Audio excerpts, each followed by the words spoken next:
Welcome, ladies and gentlemen. Be Real Entertainment presents Sports Spitt, and I'm your host, Jay Maurice, with my co-host, Victor Garnisley. Vic, what up, what up? Hey, man. You know, we coming to you from the Hall of Game, where we giving you 360 degrees of game. For those that don't understand, that's game all the way around. Yes, sir. Yep. Hey, we gonna put this thing in motion with Allen Iverson's tribute to Kobe Bryant.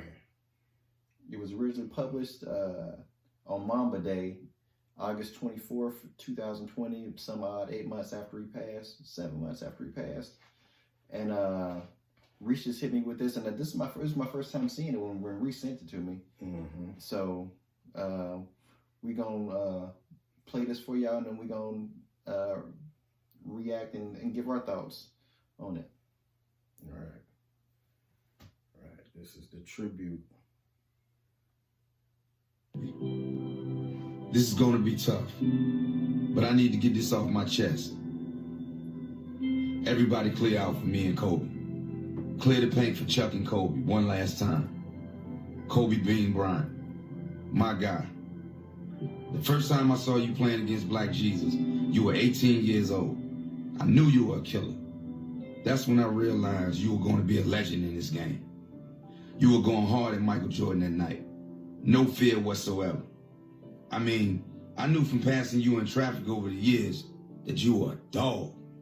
But when I saw you going at Black Jesus like that, that's when I knew you were a kindred spirit. We might have grown up in different circumstances, but when I saw you on the court and how hard you were going, I knew we were raised with the same mentality. I wasn't tall, but in my mind, I was going to be a giant out there every single night. You were 6'6" and could score in your sleep. But that wasn't even enough. You was trying to be the best that ever did it. Everybody say they want to be that, but not everybody is willing to sacrifice what it really takes to do it. Remember when I came to LA the first time our rookie year? You picked me up at the hotel and we went out to get something to eat. And you asked me what I was doing later. I said I was going to the club. I mean, we're in LA. I'm going to the club. Kobe, come on, man. And what you say? I'm going back to the gym. You probably the only dude in the history of the game where the mystique wasn't exaggerated. The Mamba was no myth, man. It didn't even do you justice. 1, 2, 3 in the morning, we knew where you were. Me and you, every single time we stepped on the floor, we were going to war. But it wasn't an animosity thing. There was never beef. It was like heavyweight fighters beating the hell out of each other. And then at the bell, it's nothing but love and respect. Greatness needs company, and we needed each other. Mike needed Prince, like Prince needed Mike. Tyson needed Holyfield, like Holyfield needed Tyson. Everybody needs that person to say, oh, you the shit, huh? Well, I'm the shit too. And you were the shit. You were the toughest man that I ever seen in this game. The most cold-blooded serial killer I've ever seen. The fiercest competitor I've ever seen. I remember hearing the story that you were on the road and you were watching highlights of me dropping 35 on the Knicks at the Garden our rookie year. And you got so mad you smashed up the hotel and started researching me like you were the CIA. Get me to file on AI. I bet it was like that. Studying how great white sharks hunt down seals in the Pacific Ocean and whatnot. What I love about that story is the truth. That was just our relationship. Two dudes pushing each other to greatness. The next time you came through Philly, you were all up in my shit. There was no half-stepping. Every first step, I had to go 100. You were 6'6", and it was like you wanted to guard me. You wanted the challenge. You wanted to show me that you were the baddest motherfucker to ever play the game. And I ain't want no part of Kobe on the other end. Man, hell no. I ain't stopping you. Ain't nobody stopping you. You were Kobe. And you were going to do whatever you wanted to do out there. Because you were a sniper, an assassin, a cold-blooded killer. And now I'm talking about you in the past tense. And I still get emotional about it. It still don't seem real. You were my guy. The 2001 finals, we were going at each other like fighters. Not on some beef or hatred. That's what some people could never understand. Not out of hate, out of admiration, out of love. I can't tell you how many pictures I've seen of me and you at the free throw line, talking shit and just smiling. Man, who the hell loses the NBA scoring title averaging 33 a game? How the hell you up me averaging 35 like that, man? Why you had to do that to me? You had to do it because you. Because you Kobe Bean Bryant. Because you're a straight up giant. You probably watch me doing my thing on Sports Center every night, like 41, huh? Let me get 43. See how you like that, Chuck? I was always confident. I knew what I could do. I was a scorer. I was a winner. I did it my way. I won some games, but you were a champion. You got rings. You got rings on rings. You were loved all over the damn world, and you were loved in my own house. My oldest daughter loved Kobe Bryant. She always wanted Dad to win. Don't get me wrong, but she wanted Kobe to go off too. My kids used to be always hitting me, talking about they wanted the Kobe kicks when they came out. They were rocking number 8 and number 24 because you were one of their heroes. And if I'm being honest about it, you were a hero to me too. Even though you were younger than me, I looked up to you because of how much you sacrificed, how much you gave to this game. Anytime anybody asks me who's the greatest of all time, I ain't gonna bullshit you. MJ is always number 1. I know you would say the same thing. Black Jesus is the GOAT. But number two, I'm always gonna say Kobe Bryant. Nobody was tougher than you. Nobody got more out of me. We're linked forever in this game, in this life. I just wish we had more time. It's funny. I don't know if I ever told you this, but one of my favorite memories is coming to see you in LA when they retired 8 and 24. Who the hell is so dope for so long they get 2 different numbers up in the rafters? I couldn't miss that moment for the world. But you know what's crazy about it? Everybody in the Staples Center was treating me like we won the ring in 2001. Security was giving me all types of problems when I was trying to get down there to the floor, man. Y'all won, Los Angeles. I'm trying to get to the court and congratulate you like that's my guy. And security is looking at me like I'm crazy. Y'all won. Y'all got all the rings. Man, I finally got onto the floor and I gave you a hug and you were holding your baby girl in your arms. That was a moment I'll never forget. I was just so happy to be there. I was happy to be a part of the legacy that is Kobe Bean Bryant. Where did time go, man? The first trip to LA feels like it was yesterday. We were just kids with everything in front of us. You asked me what I was doing later. I told you I was going to the club. You told me you were going back to the gym. I'll never forget that. You're not here on this earth anymore, but you're not going either. You just say the name Kobe Bryant, and all the memories come back in a split second. I can see you pointing your finger up in the air, walking up the court after you dropped 81 on Toronto. I can see you jumping in the air, just like Mike after you won the title. I can see you standing there next to me at the free throw line, smiling, not even saying anything, just looking at me like it's on, Shep. Those memories ain't going nowhere. And yeah, we're gonna cry. We're still gonna cry sometimes when we remember that you really gone. But we're gonna smile like a motherfucker every time we think of the memories. I don't really know how I'm supposed to close out a letter like this. I don't really know how to say goodbye to an NBA legend, a father, a husband, a friend. I don't really have the words. All I know is, love you, bro. Sincerely, Chuck. Yeah, now that was the tribute to Kobe from Allen Iverson. And we just gonna give you a little reaction, sports spit style. Commercial break me one time for the one time. Like, comment, subscribe, and share. Share these videos. Yes, sir. All right. Back to normal scheduled programming. Was there anything about that you that you felt the way about, good or bad? Oh man, I mean, I just just the overall the fact that somebody was just willing to do that, man. I think just the reverence that Kobe had amongst his peers, and then amongst just the fraternity of players in general. I'm not talking about no media personalities and what they feel about Kobe and all this other stuff. Right. The players know, man. The people who played the game know what Kobe was, who Kobe was. It can't all be and what he meant to sorted out on a stat sheet. It's not all about percentages and field goal attempts. Yes, it ain't about efficiency. Like he was a true basketball player on and off the court, and his peers, they knew it.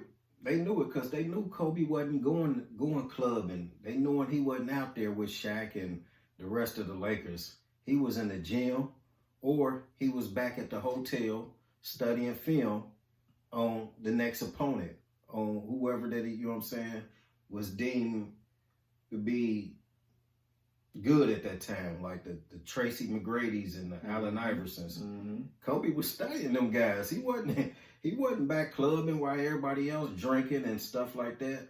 When he was younger, he kept his body in good shape. So I just know that he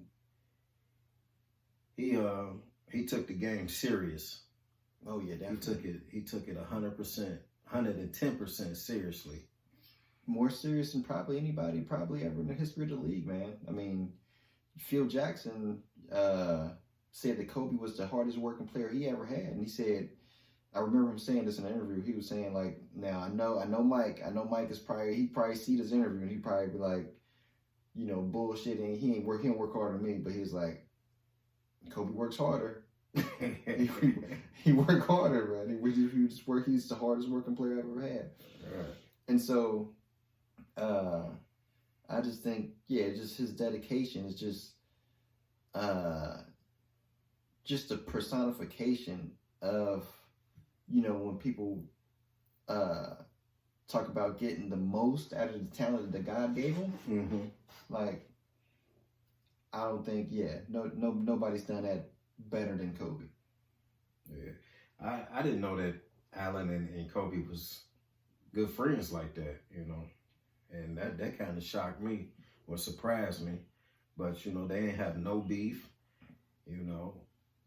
Allen and Kobe was pretty tight. Yeah, well, I don't from think what they I'm were, gonna say it. Yeah, I don't think they were good friends because obviously it's just kind of Well, you got to remember, Kobe grew up in Philly, right, and Allen was starring in Philly. So when Kobe would go back home to where they were drafted the same year. They were drafted together. They were drafted the same year.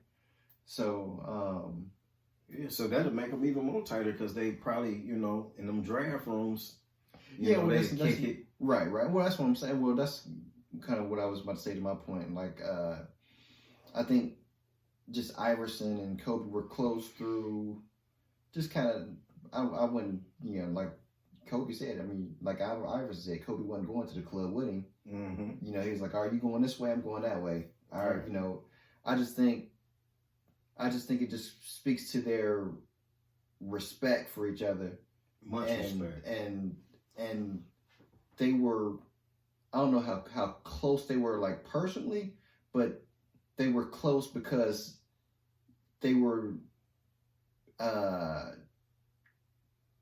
rivals. But like Allen was saying, they was rivals, but they weren't bitter rivals. They were bitter rivals. Because they just was on different teams. But he said when he be at the free throw line, they be talking amongst one another and smiling and talking about what they finna, the family and all that. Yeah, I mean, and I think it just goes because once they get between those lines, Kobe was a killer. Yeah, but when that's over, they have that respect for each other. Like, this guy ain't gonna back down. Like, and they both were that people. They both were those people. It was just, Kobe was just better, you know. Well, Kobe was a bigger guy. Allen was a little dude. Allen was the coldest little dude, you know what I'm saying? Yeah, no doubt. Behind Isaiah Thomas, you know, when Isaiah came, Isaiah was the baddest little guy. Then when Allen came, he was the coldest little guy.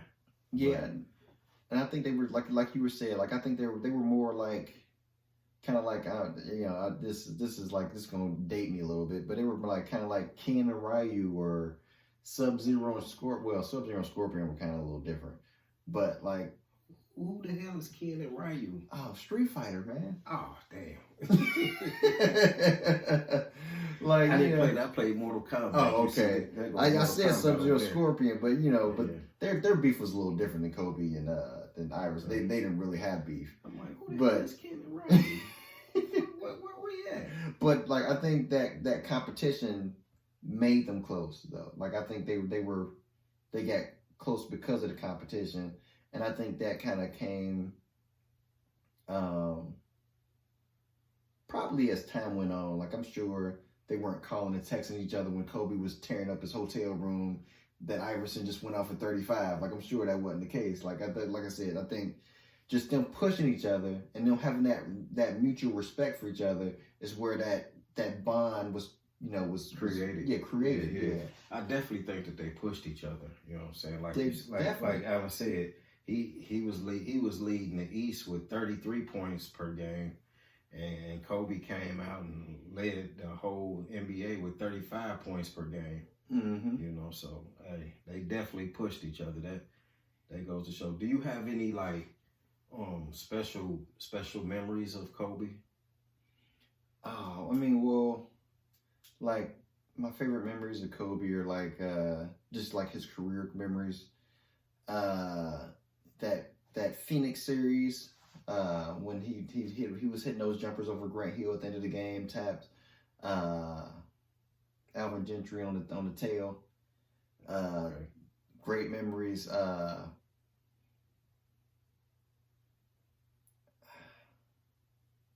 Like I love that finals, that 2010 finals, but it wasn't really Kobe's greatest moment. Mm-hmm. Like, you know, they got a victory, but it wasn't like I mean, just frankly, like Kobe didn't play well in that game 7. Like, he was 6 of 24, and it was a grind of a game. Everybody shot bad, so it wasn't like Kobe was, the only one that didn't have a good game. But but I wouldn't put that as like his greatest moments. But I love when he dumped on Steve Nash in that playoff series. Love that. What about you, man? What do you got? And I do love when he was playing MJ in the All-Star game too. Yeah, I liked that. I liked that All-Star game. But my favorite memory is in 2000 when they played the Indiana Pacers. Now, why is that? Why is that your favorite memory? Well, because I was there. I was in the house. There you go. That's what I wanted to hear. I was in the house. I got to watch him. You know what I'm saying? I got to view him and see him play. And it was crazy because the day started off like, man, my dude, we drove to Indianapolis. And we was on the streets. We ain't had no tickets. We was like, we just determined to get in there. So people were selling tickets. We bought some tickets. I think we paid like about $400 or something for them tickets. Together or for a piece? A piece. We paid like about $4. Yeah. That's crazy. I went to not to cut your story off, but I went to 2 finals, Golden State and Cleveland, both times up in Cleveland, and I paid $350 both times. Well, per ticket. These was out. You know, dude was selling them just out. You know what I'm saying? We didn't have it. We ain't had no tickets, but I was determined to go. I was determined to get in there. I think that's just that Lakers sticker price, though. I feel like that's that Lakers sticker price. Right. You know? Right. So hey, so check it out. We buy the tickets.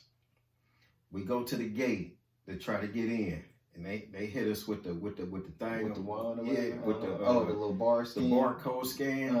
They was fake tickets. Oh no! They was fake tickets. I looked at my dude. My dude was about to cry He was sitting there about to cry. I was like, man, here, give me them tickets. I took them tickets. We went outside. I was like, yo, I got tickets. I got tickets for sale. I sold my tickets. I sold them for exactly what we paid for them. You know what I'm saying? I ain't care. Listen, I was getting in the game. And I ain't finna go back and forth with you. You know, it was finna happen. So peep this. Sold them tickets.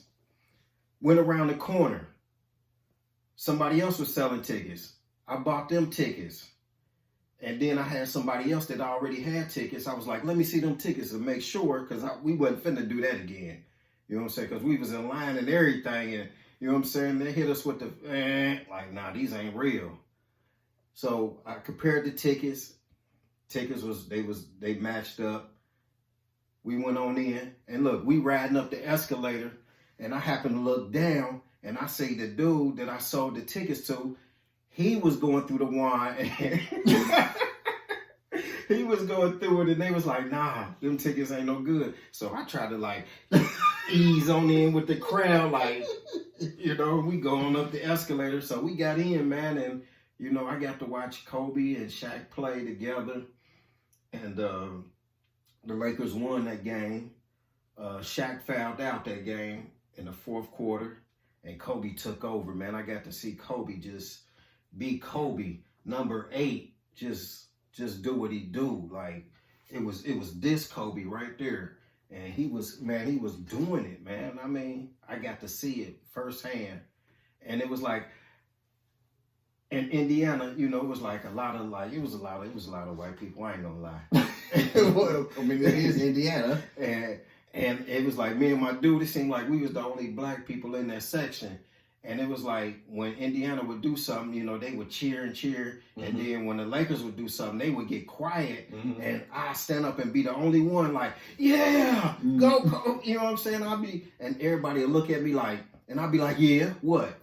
Yeah, what? Hey, man, that was my best memory of Kobe, man. I truly cherished that moment. I still got the ticket, you know, the real ones? The real tickets, the tickets that we used, yeah. Because the only thing they did was just hit it with the scanner. Right. Yeah. And, I'm just joshing with you. I can't believe on Bill Gates, right here on Bill Gates' internet, you just admitted to scamming people, man. Hey, man, I did. Listen, I got scammed. You just passed the scam on. Like. And listen, I ain't drive all the way to Indianapolis to not go to the game and lose 400. No, sir. Man. No, sir, that wasn't finna happen. No. And missed the game too? Oh no, that wasn't going down. But that was my fondest moment. I got to see Kobe, you know, do his thing. And that's just something that I'm a cherish for, you know what I'm saying? Till I can't remember nothing else no more. You know. But anything else you got to say? Yeah. I mean, Kobe's work ethic, man. You know. Oh, that was top notch. Yeah, I wanted to kind of hit on that. You know, Iverson was talking about Kobe's work ethic, how he, opted out of going to the club in favor of, you know, hitting the gym, working out, and a lot of people who listen to this podcast, Kobe might be your favorite player. Some other players might be your favorite players, but like he's my favorite. But you know, I know LeBron. You know, he's real big right now. We're not. This is not. Please do not talk about LeBron in this podcast. But you know, playing in that 2008 Olympic team is where LeBron learned to work hard. Like a lot of he influenced this generation just through osmosis. That's just him being around Kobe, because they might have heard things, but they didn't know, you know, how much more Kobe was dedicated than they were. And everybody on that Olympic team got better after that. Dwayne Wade, Bosh, everybody went up. Mm-hmm. Everybody, you know, was able to take elements of what, you know, Kobe's work ethic was and implement it in there, and you know, and it all made them all better players. Mm-hmm.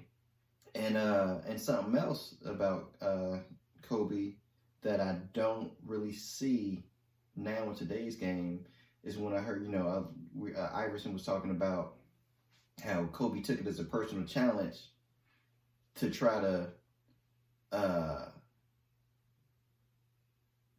stop AI.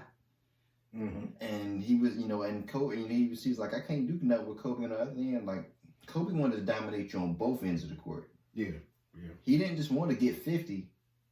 He wanted to hold you to 12. True that. And LeBron ain't a player to do that. Nah, LeBron ain't never been no hell of a defensive player. But like I said, we're not But he LeBron. don't try to do that. We're not speaking on LeBron. Well, this is Kobe's tribute. I know it, and I'm just pointing out the differences between what he was and that's not around anymore. There is no player like that. Kevin Durant, Steph Curry, like there are no players that try to dominate the league on both ends of the court. He might not have never won a Defensive Player of the Year award, but he was the best defensive guard in the league for 15 years probably. So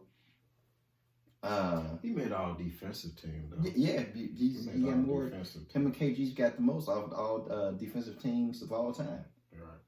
Yeah. And he never probably was the actual defensive player. Yeah. He never won. But he made all defensive team. But yeah, everybody knows that he was no joke on both ends, and he could and would